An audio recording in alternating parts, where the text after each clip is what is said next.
Welcome back. Oh, well, I should say 14 seconds. Phrase that properly. I've been gone doing a show. 911 Lone Star. We're getting ready to get on radio, and I'll pick that story up after we get on the air. Love you guys. Thank you for your loyalty. Means a lot.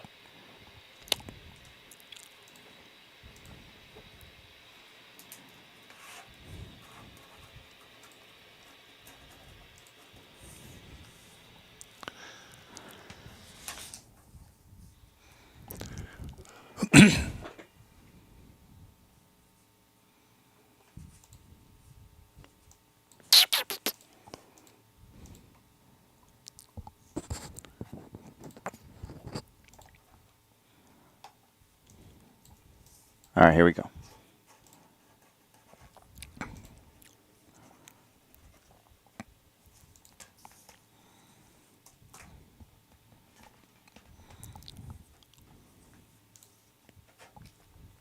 This hour of the Alan Autry Show is sponsored by Sinlong, the most realistic artificial... This hour of the Alan Autry Show is sponsored by Sinlong, the most realistic artificial grass in the Central Valley. From NFL quarterback to Hollywood to the mayor's office, and now behind the mic at KXEX, this is the Alan Autry Show. No retreat. And so, my fellow Americans, ask not what your country can do for you, ask what you can do for your country. Mr. Gorbachev, tear down this wall. What the hell's going on out here?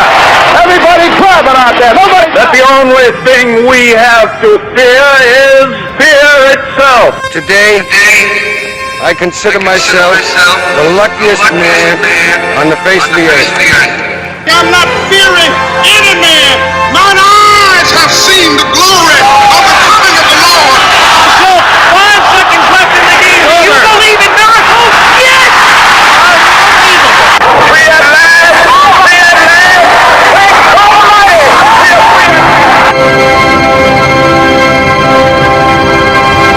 You're listening to the Alan Autry Show on the best talk in town. Talk Radio 1550 KXEX. And welcome to Alan Autry No Retreat, massive Monday, and so many things to talk about. Welcome, Guillermo Marino. I feel welcomed. Are you going to be on the camera for social media? Yes. I know your golden throat will be speaking over the radio airwaves. You will? They'll be able to see those pearly whites? Yes, I will. All right. It will be a big plug for my dentist, too. Do you have a good dentist? I do. Do you want to plug them? Yeah, Dr. LaFawn. Okay. And from Nathan E. Vicks. Old fun. Yeah. And by the way, this is not a paid endorsement. Yeah, they're not. I pay them. You sent me a text on the set. I did. Of you and those pearly whites. The great job they did. They do a great job. They really do. And I felt no pain. You know what my nickname for my teeth, my dentist? Old Yeller. That's why you don't see me directly. They really. Oh yeah. Your teeth are. They're not. They didn't pass the sensitivity training that the dentists have to go through. Here comes Old Yeller again. How much does insurance cover? It ain't enough. Hey, folks, before we get going, dadgummit, I know, I'm sorry. Well, I'm not sorry. I just got to thank you.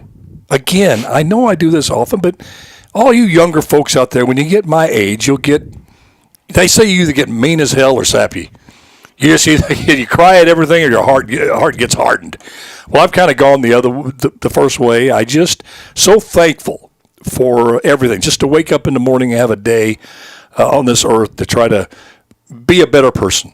You know, we never reach that full destination. You never say, boy, I'm really a great person. I can't grow anymore. I've just maxed out. No, this old boy ain't even close to that. But you get a chance each day.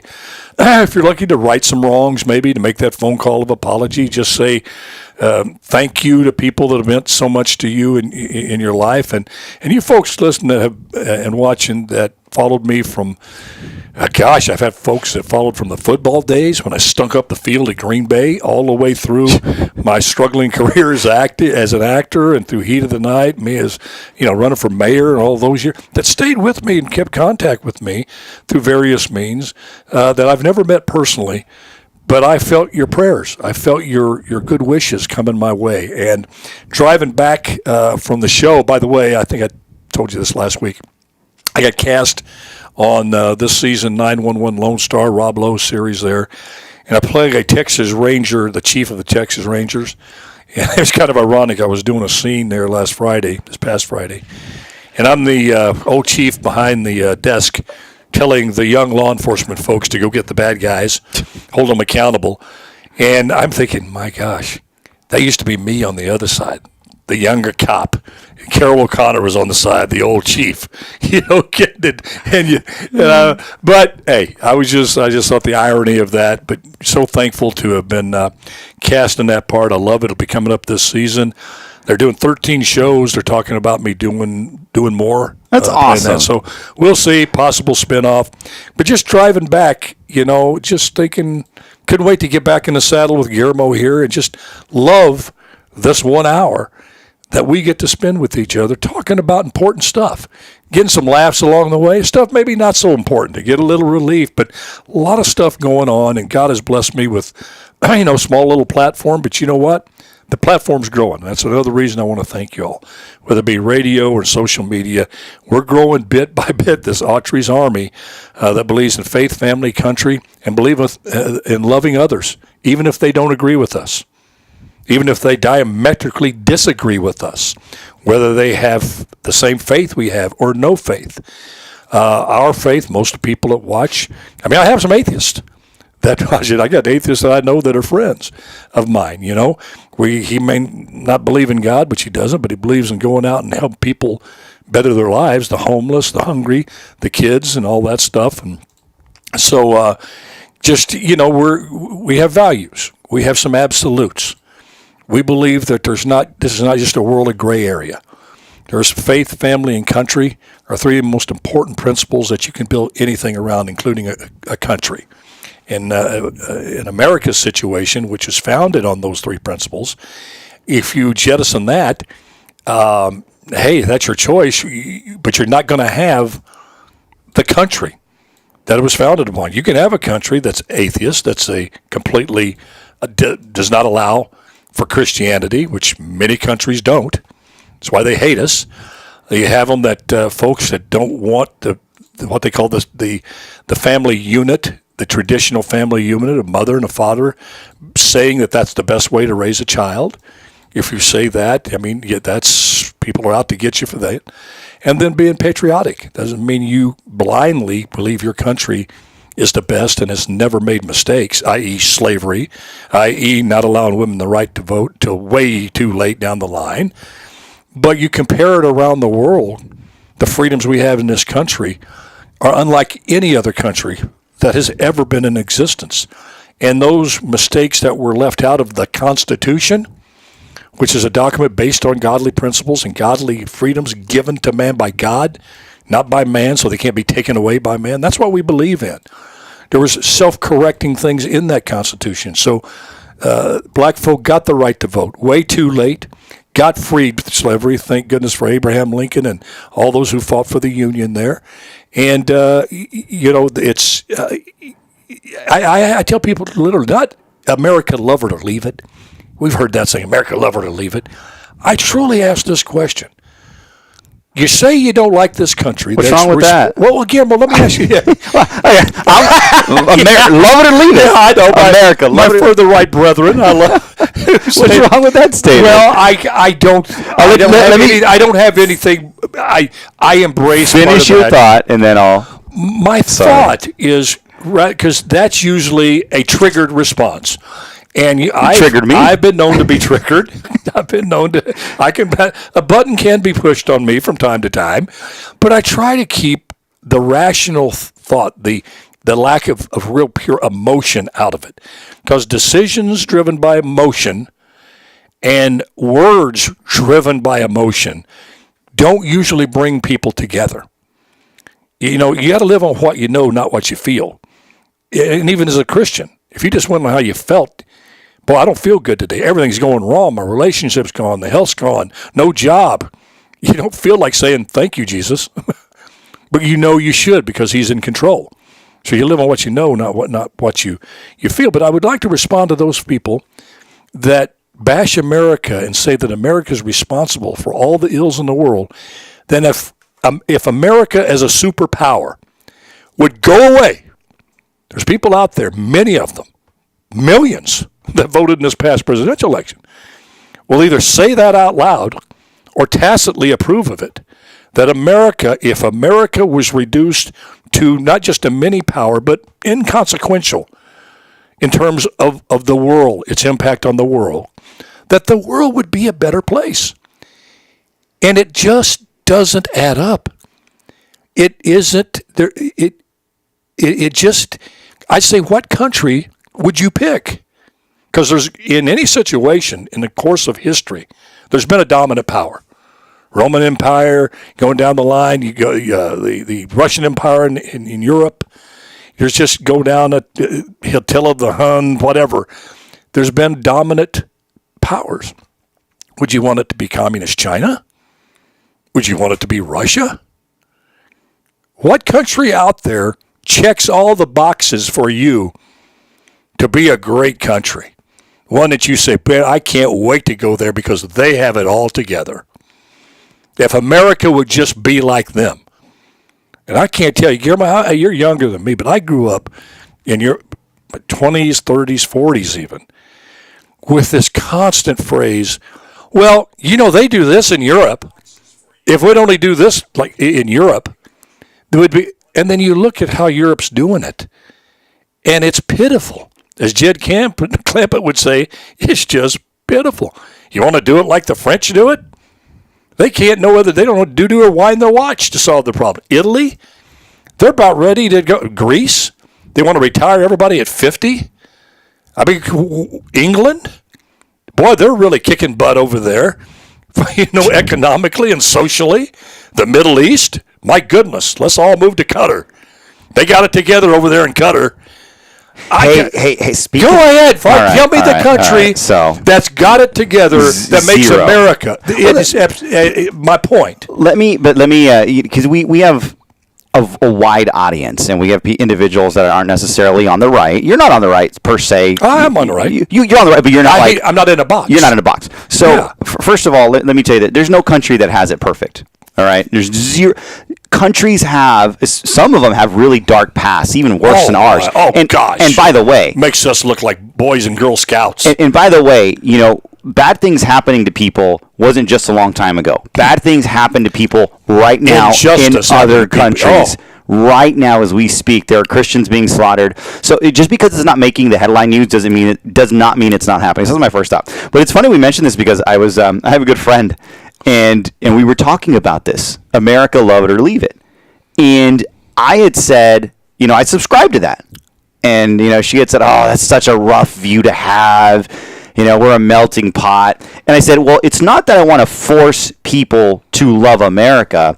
I just don't want you to have a negative, if you're here in this country, whether legally or illegally, you don't have to love the nation, but you have to respect it. You have to respect its people. You have to respect our culture. Even if you hate the culture, even if you hate what America stands for, there has to be a level of respect that I think we all deserve. As if I were in another country, if I were in, gutter, I wouldn't say, "Oh man, I hate this place. Let me fly my American flag right here in front of everybody." No, it's that respect. Be minus two hands after that. Yeah, no kidding. So it's not that you have to love it or leave it, but you have to have the respect because that flag, right behind you, Alan, and the obviously the updated version. That flag means a lot to a lot of people. Just as I don't want anyone to bash. And I say this a lot. I don't want anyone to bash the left, but anyhow, let me get to my gutter story. I have a family member that went over there for architecture. All right, because Qatar, the Saudis, huge money, right? I mean, they're building. They have so much money. It's insane. So anyhow, we're Seventh-day Adventists, right? So we worship on Saturday, and they sent us a picture of in Qatar. You think there's churches, Christian churches, just set up? No, there's not. No. I would imagine. Yeah, there's not. And very wealthy, right? Very oil-rich country. They have these centers, okay? And I forgot what. I'm going to show you the picture when I find it. It's basically a Protestant center where all the churches each have a room. So you have to go to this one building, and all Christianity, they're in different rooms. So when it's so you're going to that one spot, you're sharing it with the Lutherans, the Mormons, the Catholics, the Seventh-day Adventists. That's where you worship, in that building designated for your faith to worship. You're not worshiping anywhere in town, and you can't start a church. So it's one of those things where I get it. I get it. And by the way, everybody has a different experience with American culture. I get it. If you grew up poor, you're going to obviously have a different. If you grew up wealthy, I totally understand. But at some point in time, we have to realize that all of us that are here, we're all in this geographic location together. And the best thing we could do is respect each other and not bash the country that is allowing us to be here. I agree with you 100%. Here, but let me qualify this. America has made decisions, the government, that deserves to be bashed. Getting into Vietnam without a plan for victory and letting that war go on years and years and years when you knew it was unwinnable, watching young people die, they deserve to be bashed, the United States government. Societally, we've done some things that deserve to be bashed. When I say love your country, I'm talking about the principles. Do you know we take the Constitution for granted? Most countries don't have a Constitution. They'll have a charter or this and that, and none of them, from my understanding, has a Constitution that outlines rights given by God, not even the Quran, okay, that cannot be taken away by man or government. And in that Constitution, our founding fathers and mothers were brilliant in the fact that they knew the nature of man. The nature of man was to gravitate towards, under the right circumstance, evil. We weren't just born, sin-free and then taught the sin later on. It's just something in the nature, that indwelling sin, if you're a person of faith. If you don't believe that people are selfish, look at a bunch of kids in a sandbox. You think they all get along? Try to take one of those toys away from or share. Every once in a while you'll see a kid share. Most of the time you see turf being protected. This is mine. And in the Constitution, our founding fathers knew that if you didn't have a document that outlines clearly the basic principles of who you are as a nation, and you signed on to that, and they had to be ideals that transcended politics, and they did in the Constitution when they said all people are born equal with certain inalienable rights, of which are life, liberty, and the pursuit of happiness. One person didn't have a right to take that from somebody else, and the government surely didn't have a right to take that from a citizen because the government had more power, more guns, more whatever. And those principles are worth loving. And that flag represents the ideal, those principles that we strive for as a country. We haven't reached there yet.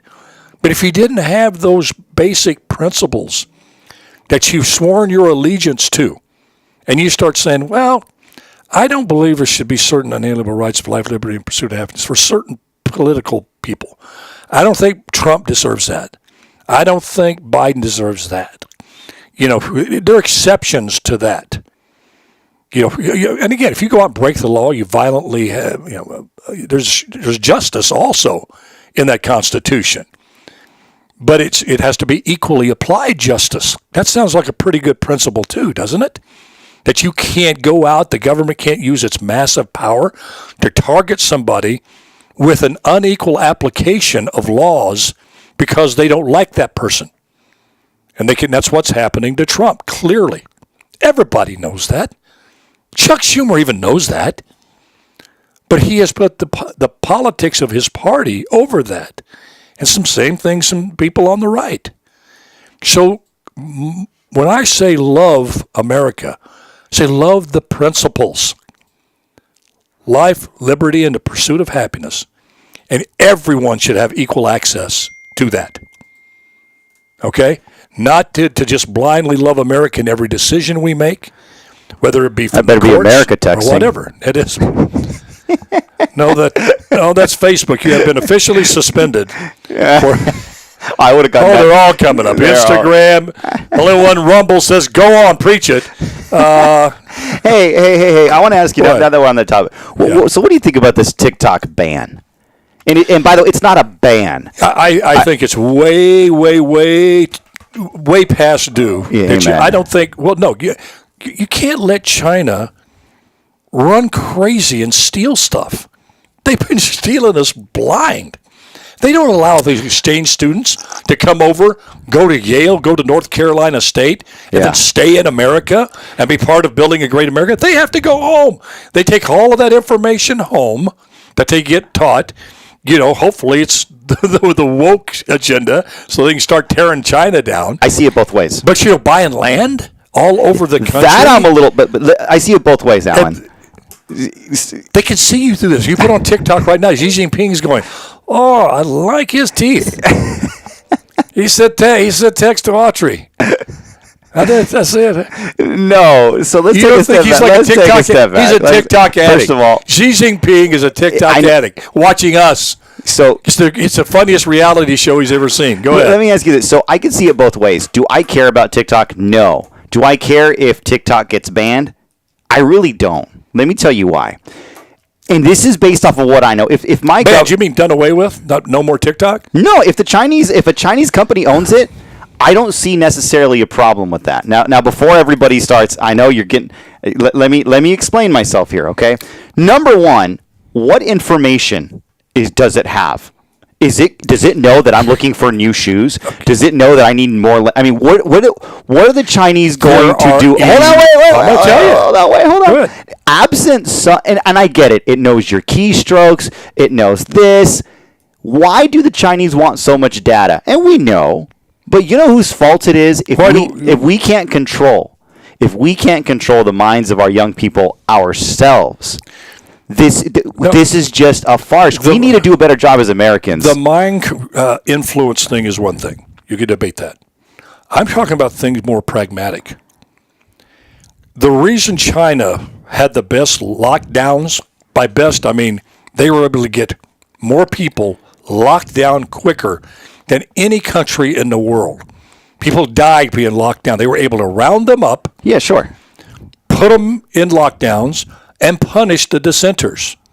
Why? Because they knew where every one of them were through devices and systems like TikTok. They have databases on every American. They know our trends. They know in the event of war what everybody, they've used AI to break this down, that if they drop a bomb over here, what the reaction is going to be through TikTok information, the type of videos you look at, the kind of things you post. I know it sounds crazy, but it's not. The gathering of personal information and being able to process that information into tendencies of human beings to act during the times of stress, and just knowing that China thinks way ahead of America. They think in like hundreds of years. They already have a plan for when they have politically taken over the United States of America. Now don't start going Alex Jones calling me that. If you don't believe that, something's wrong with you, not me. If you don't think China has a plan in place, I'm not talking about a nuclear war, destroying from within, because China does not want to occupy every country. They want to control every country. That's why this Belt and Road Initiative, to go in and infiltrate the politics. And it worked over in Taiwan. They're starting to rebel a little bit, but their first reaction is not to bomb Taiwan. It's to bring those folks over, the politicians, wine them and dine them, get them on the side of the Communist Party, okay? So this plan, and when they have that same influence, and if you don't think they're starting to get that influence, just look at how Congress votes. They've got so much Chinese money in their pockets, they don't know what to do with. Hunter Biden's not the only one that's taking millions from China. Okay, don't live in that fantasy world. That's why they don't want to follow the Hunter Biden trail. The folks on the left and right, they know where that'll end. You get what? God forbid, an honest special counsel wanting to know the real, true extent of Chinese influence on the political scene. It won't end with Hunter and Joe Biden. It's all over the freaking place. So it's all over Totally, the media. listen. Okay, so here's the deal. They're gathering data right now that they'll be able to use when they take over, meaning they are the dominant influence in America. And law enforcement is one of those things. You step out of line, the man come and take you away. It's an old 60s song. There's something happening here. What it is ain't exactly clear. Well, it is clear. Step out of line, the man come and take you away. That's what they're doing. The information is king. You're able to do things that your mind can't even imagine when they know where you live, okay, what you do for a living, how you shop, what transportation you use, what your political inclinations are. And America, this administration right now is using a lot of that already. You don't think that, when Obama told Eric Holder, remember the IRS things that they went after, Republican nonprofits? It wouldn't give them the 501c3 status. They used their information personal on everyone who put in an application for that nonprofit.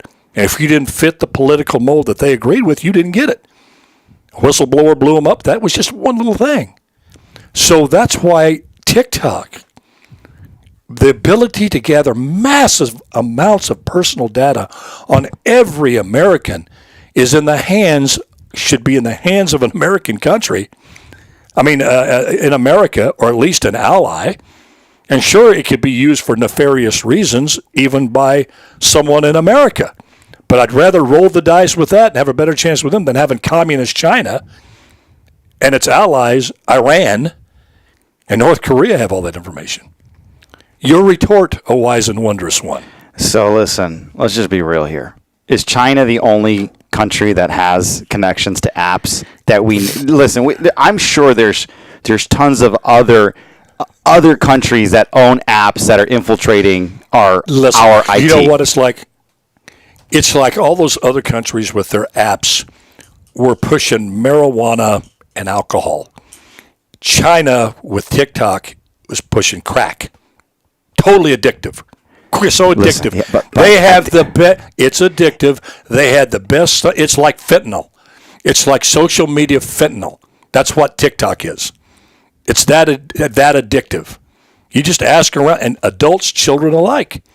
So they came up. No, they're not the only one that has it, but they have the most addictive.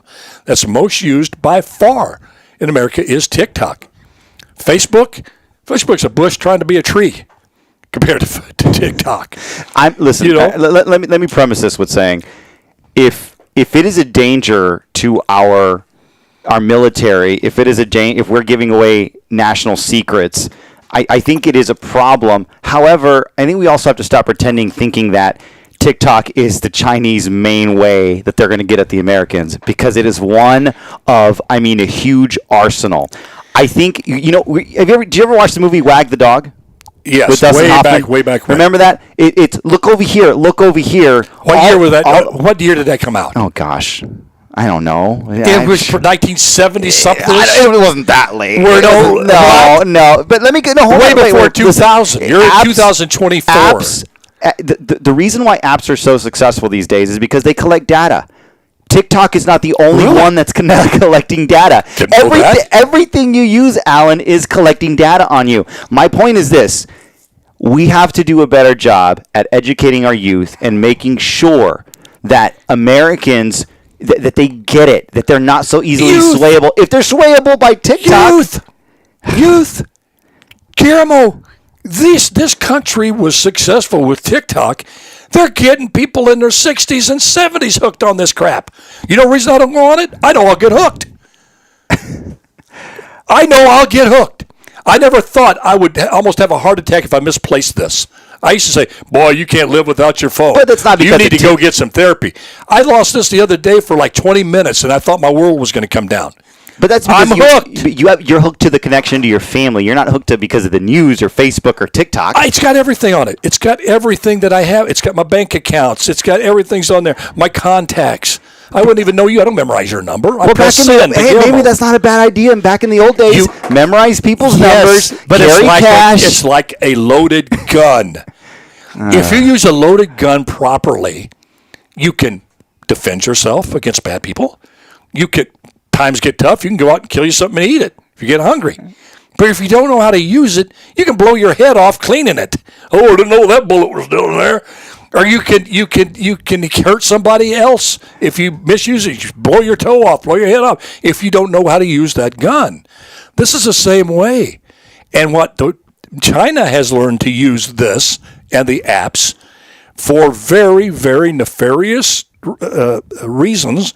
And the number one thing is to dominate the political scene, number one. In America, and how do you do that? If you don't dominate the culture, you don't dominate the people, because why? Us stupid Americans believe in a democracy. So they're going after the people. And it's going to be interesting to see how this comes down, because it's the first test between, China's not so bad.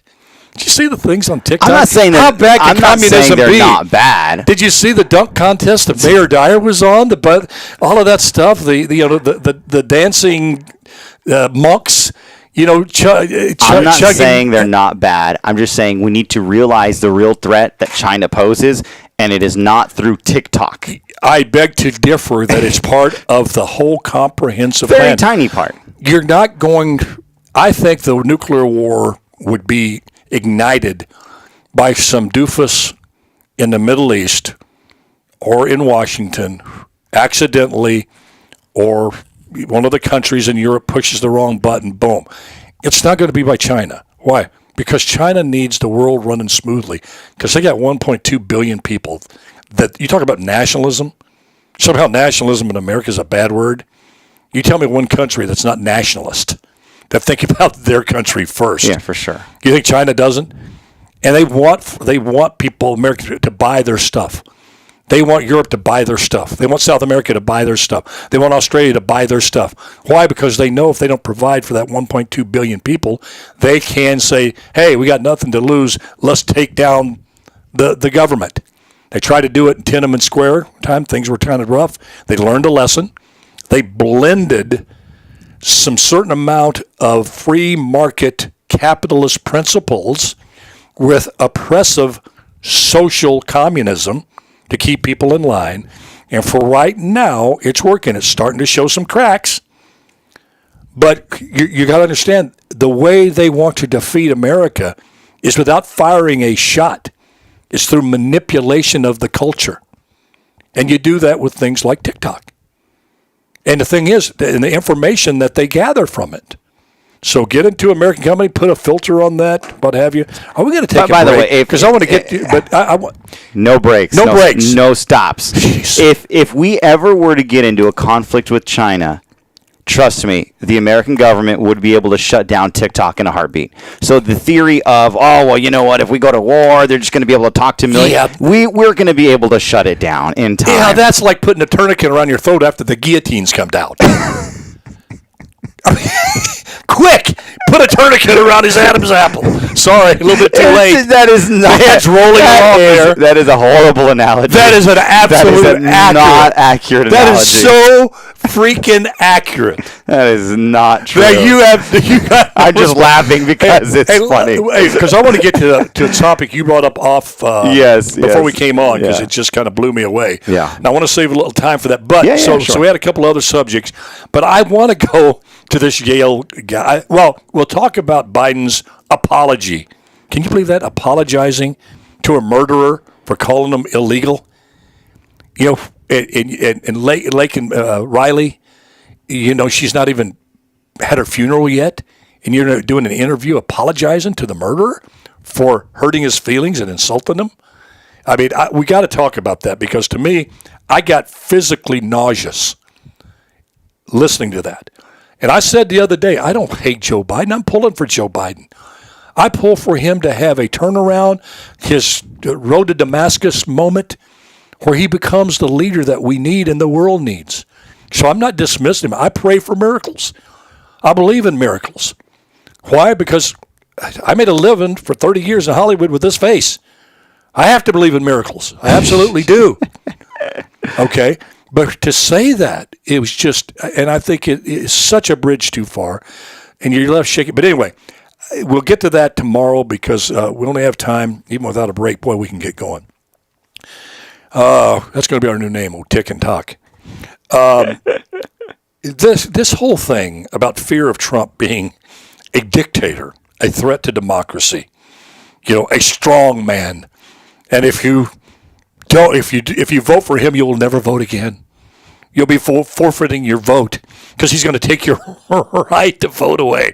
Forget about Congress having to go through the whole thing. He can do it by executive order.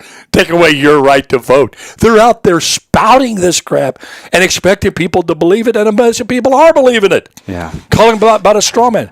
Now, I'm going to show you a clip now. Here's a guy from Yale. How do I know that? Because he has Yale in back of his backdrop everywhere. He wants you to know he's one of the top intellectuals at Yale University talking about the threat of Trump. Now, mind you, we've had him 4 years. We had him 4 years, right? So we know, I don't know if, anybody lost their right to vote. In fact, and said he put people in jail, never voted again. From what I understood, there was a lot of people saying lock Hillary Clinton up. He refused to do it. Even his worst enemy. Of course, you have his opponent now trying to put him in jail. But he's the biggest threat to democracy. Listen to this guy talk about what you're risking if you vote for Trump, the orange strongman. Strongman. But he's not going to be your strongman. He's going to be his own strongman. Once you choose the strongman, there's no way back. It's done. Once you burn this bridge, you get this guy or whoever follows him forever. And since you've voted not to vote anymore by voting for a strongman, you have to be aware that he has no reason anymore to pay attention to you. That's okay. You know that the Ivy League is just rife with anti-Semitism. But I held out hope. But Thomas Sowell got it right.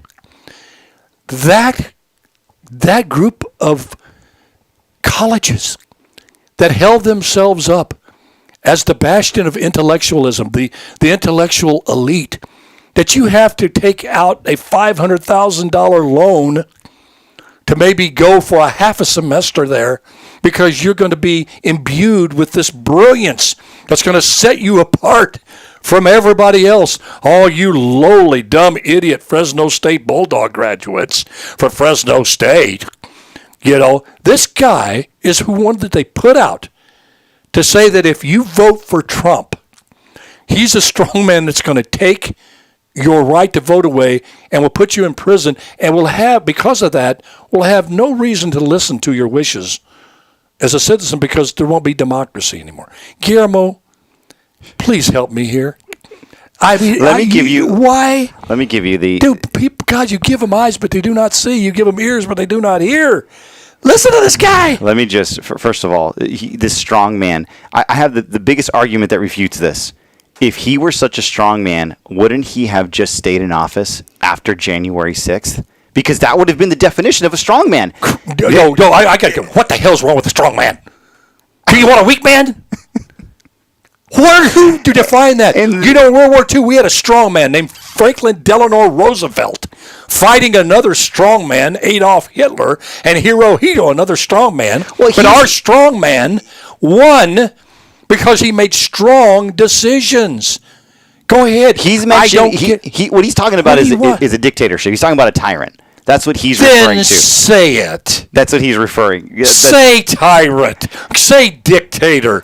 Quit trying to change the language. Alan, I want a strong man or a strong woman sitting in the White House. It's Yale. In the Oval Office. It's Yale. They don't use big words anymore.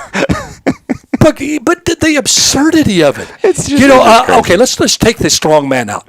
Because and he's pulling Kamala Harris. Because if you see the wrong man and you elect the strong man, then you will not be able to vote because the strong man won't let you vote again. And if a strong man won't let you vote again, then you're under a dictator. I mean strong man. And only strong men that have orange hair do you make me afraid of. You can have a strong man, Joe Biden. I know he's just coming. He makes you jab something in your arm, but he's not a strong man. He wants you to drive this certain amount of car, but he's not a strong man. He's going to make you kick out of your fossil fuel car into electric, but he's not a strong man. He's going to come up and burn some taxation you can't even afford a Big Mac, but he's not a strong man. I mean, this is so crazy, but I guess it's all they got. But you look at Trump. Yeah. Look at Trump. When he was on, I'm not sitting here blowing, gold smoke up Trump's butt. Or orange smoke. I'm telling you, look at his record. Dictators, tyrants, don't deregulate businesses. They put more control over businesses. Trump did more deregulation of business than any president since Ronald Reagan. What does that mean? He gave businesses more freedom. More freedom. Now wait, strongmen are supposed to take away your freedom. He cut taxes, which keeps more money in your pocket. What's that? Why is that money important? You can use it to give to campaigns that are against the strongman. The strongman, Trump, said, well, I'll take that chance with the American people. I'll give them the freedom to use that money for whatever they want to, even if it's to vote me out. And you know what? Many of them did. Because you go and tell me what billionaire, millionaire, or middle-class liberal gave back their tax cut. Where do they give that money back? Send it back. We don't want it. Strong men don't like minorities. He's just like Hitler. If he had his chance, he would walk out on the black people like Hitler did with Jesse Owens. When Jesse Owens won the sprint. But no, the strong man gave more money to historical black colleges than any president before him. Why? He wanted minorities to get educated, to be in higher positions of power. To what? To threaten the minority-hating strongman? Now compare that to what we have, wanting to keep people under the oppression of welfare and food stamps, not just this generation, but generations to come. Why? So you can keep control of folks. If you're signing the paycheck, you're handing out the crumbs, and what you have, you get people addicted on those crumbs, and that's all they get. Pretty soon they think that's all they're worth. That's why they kept in failing schools. Why? Because that's all they know. And this is what, you got a guy like this, and he's not alone. This is all over the place now. Now, and here's my question for you, Guillermo, and then let's move to your subject because we got 10 minutes left. And we'll breach the subject and then talk about it more because I think it's going to require a lot more as kind of breaking news here. How can the Democrats pull this off? The win in November? No. Using the threat to democracy with the 91 indictments. Yeah. Will they be successful in influencing? You're not going to influence the Trump supporters and the never Trumpers, those independents, and the black community and the Hispanic community at this point seems to be not buying the threat to democracy mantra. But do you think as the closer we get to November, there's an October surprise coming up? What's your take on it? Are they going to be able to pull this off? Well, don't forget, it's the threat to democracy, but they're also going to use Donald Trump is racist, Donald Trump is a dictator, Donald Trump is, he gets in there, it's going to be World War III, it's going to be horrible. So, the Democrats, do they have the ability to win in 2024 in November? Absolutely. No, I know they have the ability to win. No, I know they have the ability to win. They're going to do it by any means necessary. No, I'm asking this one right here. The threat to democracy. Because it seems like they're putting a lot of that eggs in that threat to democracy basket. Because you can't say he's going to get us in World War III. Biden's already done that. Yeah. Think of it. They're not. Think about it this way. They're not trying to get new voters through this. You know what they're trying to do? They're trying to motivate and turn out their base. This isn't. This isn't about trying to get an independent out there to vote. They need to go back because what was the turnout? I lost sight of that. Go ahead. What was the? You can go ahead and say it. No, but I'd lost sight. It's about Because you're not going to get a lot of folks to buy that. No. But you could, the ones that are going to stay on the couch. Yep. If you can light that flame up, and you can, what's the buzzword now that they say that you can, oh God, what's the buzzword where you motivate somebody, you tell them something so much and they start to believe it.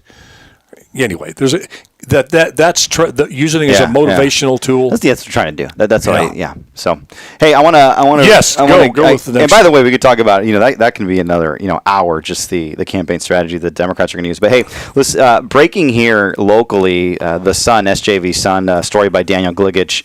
Regarding the Valley Children's Hospital pay for their executives. Oh boy. For those of you that don't know, part of our national audience, Valley Children's Hospital is the largest children's hospital between San Fran and LA, I think. Yeah, San Fran and Los Angeles. Do great work. They do great work, and we're finding out now that the pay for the CEO, $5.1 million. $5.1 million, which is way above the industry standards. It gets a little dicier. He also received, and I don't maybe listen. I'm not a CEO of I've never been in these hallways, but he also has, I guess, Valley Children's did a loan somehow for a home in Carmel, another $5.5 million. And we're finding out that he has an executive team. He has a CFO who earned $2.9 million, senior vice presidents at 1.4, 1.3, 1.1 million, right? And this is a children's hospital, okay? Where 70-something% of the children receive the pay through Medi-Cal. Okay, this isn't private pay. Another one earned $2.5 million. So here's kind of the problem here. This is way out of step with the industry.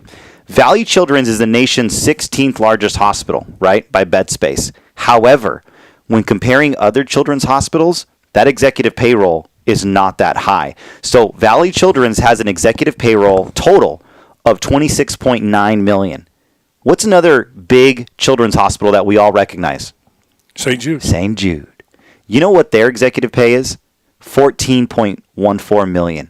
So Valley Children's, $26 million. St. Jude's, $14 million. Our executive at Valley Children's gets paid $5.5. The executive at St. Jude's, $1.92 million. Hold on, but there's more. Are these numbers verified? Yeah, this is from the latest tax return. Yeah, this is verified. Hold on. Now, the mayor of Clovis, Mayor Lynn Ashbeck, earned more than $800,000 in total compensation 2021 tax returns. No, don't tell me that. Valley Children also paid another 22 executives no less than $300,000 in 2021, including Mayor Lynn Ashbeck, who earned more than $800,000 in total compensation per 2021 tax returns. And this is what has been released is 2021 for. I have to reserve judgment. Right now, sitting right here in this moment, I can't accept those numbers. I have to have further proof. Because if those numbers are accurate, it is grotesquely an overpayment. And do you have to think very long about where else that money could go, like helping kids with cancer or developing around there? Yeah. That's why I just don't believe people in good conscience would not give that kind of salary, but would take it. So I'm hoping there's some mitigating information, Guillermo, and I want to hold judgment on this because, my goodness, again, I want to hold judgment on this. I've got to have these numbers verified and then go forward because I am just flabbergasted if it's anything even close to the numbers you're talking about. Well, this is Valley Children's own tax return, 2021. The latest available, filed in August of 2023. So, I mean, these are they pulled these from tax returns. I mean, because they're publicly available, so we know. So, I mean, they're not lying on the tax returns. What are they going to do? Say it's less than? I mean, it's troubling. It's a children's hospital. Okay, listen, those numbers are beyond troubling. That's beyond that. That is. See, I had a lot. I could not understand the naming rights of paying Fresno State from a children's hospital, paying money for naming rights. I could not see where they would get the benefit. I could see Budweiser or some other private company that was selling stuff. Budweiser wanted to get people to buy Bud Light again. But where would that help you get more patients if that's what you're out for, trying to get more doctors or more equipment? I don't understand where you get the equal value or even close to the equal value. And I think it was $1 million. I may be wrong. The naming rights, I think, was $10 million a year. Well, you might have over 10 years. Yeah, over 10 years. I love the people of Valley Children. I love people of Fresno State. But that didn't make sense to me. And I'm always open for somebody saying, Alan, I know how it sounds. I know how it looks. But let me explain to you what's actually going on there. Because it's not quite as bad as it looks. In fact, it's actually pretty good. I'm all open for that. Because I've had to do that as mayor.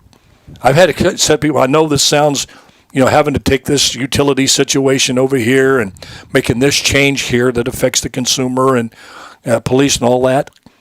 And really had to explain to folks why we were doing.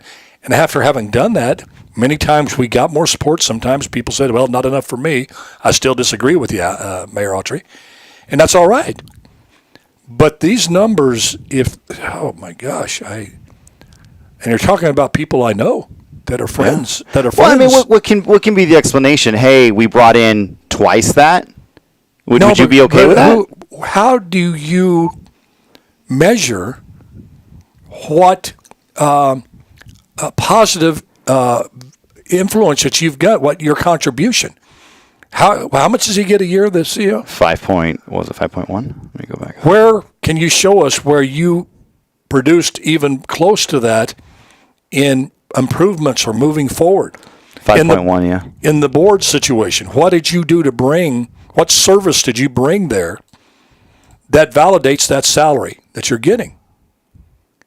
And we're not pinpointing him out. I mean, he's getting paid way more than St. Jude. That's shocking. You could, put that in.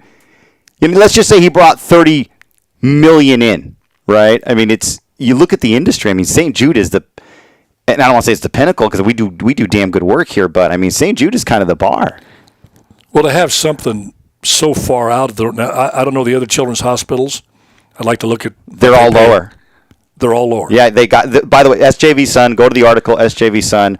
I mean, it is pretty. It is in-depth research, and I know Daniel Gliggett. He does a good job. That man. I tell you, I'm on a record right now. Is not jumping to conclusions, but if this is what it is, I mean, in this town too, if it is what it looks like, people are going to step on a lot of toes if they don't turn the other way and look the other way. A lot of people tied into that, and. I just haven't ever been one of those that had enough sense not to do that. If you see something that's not right, you got to stand up against it. But again, I got to get more information. Folks, thank you for tuning in. I appreciate you so much. God bless you, and just do your best and let God do the rest. And I promise you it's going to turn out the way it's supposed to. Love y'all. God willing, see you tomorrow. Bye-bye now.